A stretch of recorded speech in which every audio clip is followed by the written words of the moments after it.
l'objectif de la mise en place de ce suivi de comptage visuel de poissons est d'évaluer un effet réserve. On va parcourir en fait un transect pendant un temps de 3 minutes. Et pendant ce temps-là, on va compter les poissons, on va essayer d'estimer leur taille aussi et d'avoir une idée de leur abondance. T'as dit quoi, Patrick? On va essayer de voir si effectivement l'abondance, la biomasse et la diversité des poissons va évoluer dans le temps. Si on a une bonne gestion, effectivement, ces paramètres vont répondre assez rapidement. Ah oui, oui. Donc on réalise des comptages visuels en palme masque tuba, donc depuis la surface, sur des petits fonds côtiers rocheux. Alors, les comptages sont réalisés avec un matériel qui est relativement simple, puisqu'on utilise uniquement une montre et une plaquette en PVC sur laquelle on a une feuille de comptage et une liste de poissons qui est restreinte. Comme le mérou, la dorade ou les sards. Et elle est adaptée au territoire sur lequel on travaille. C'est une liste qu'il faudra effectivement adapter à votre territoire en fonction des espèces que vous avez en présence. Et pour cela, je vous conseille effectivement de vous rapprocher de scientifiques qui pourront vous aider pour établir cette liste. On échantillonne sur un couloir d'inventaire pour avoir des unités de surface standardisées. Donc un couloir d'inventaire qu'on évalue à 2,50 m de chaque côté du plongeur. Et ensuite on palme lentement pendant 3 minutes de façon chronométrée. On estime qu'on parcourt comme ça à peu près 30 mètres. Ce sont des comptages qui sont très fiables. Le tout étant de répéter suffisamment le nombre de transects.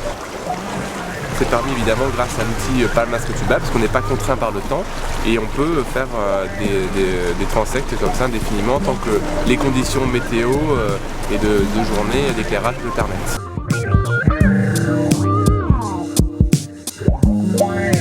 En soi, c'est pas une technique qui est compliquée, il suffit de compter et d'évaluer une taille, mais elle nécessite un entraînement. Il faut d'abord savoir reconnaître les espèces de poissons.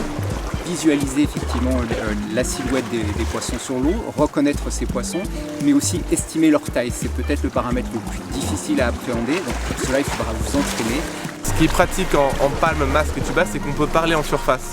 Donc je vous invite vraiment à vous entraîner avec des personnes qui sont aguerries avec ce genre de comptage et vous pourrez ainsi comparer vos observations.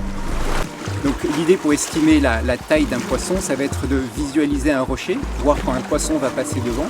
Et vous allez regarder la taille qu'il occupe devant ce rocher-là. Et après, par la suite, vous allez vous approcher du rocher et reporter votre règle pour essayer d'avoir la meilleure mesure de ce poisson-là. Alors dans une réserve où le poisson est tranquille, il n'est plus pêché, et notamment en chasse sous-marine, le poisson va au fil du temps être de plus en plus tranquille et donc avoir un comportement moins fuyant.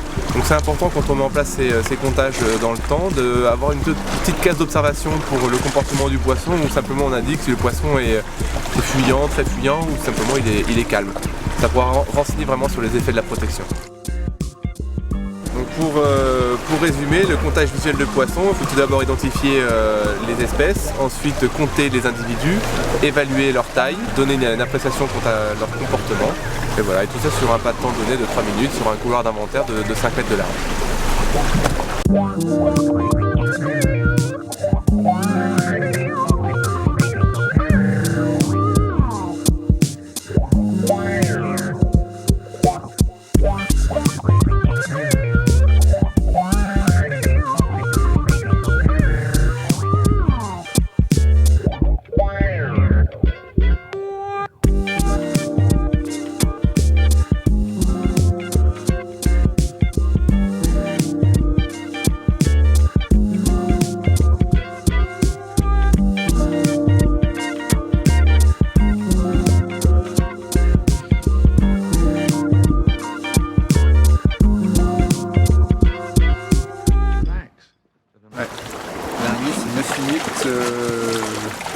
Bouillante.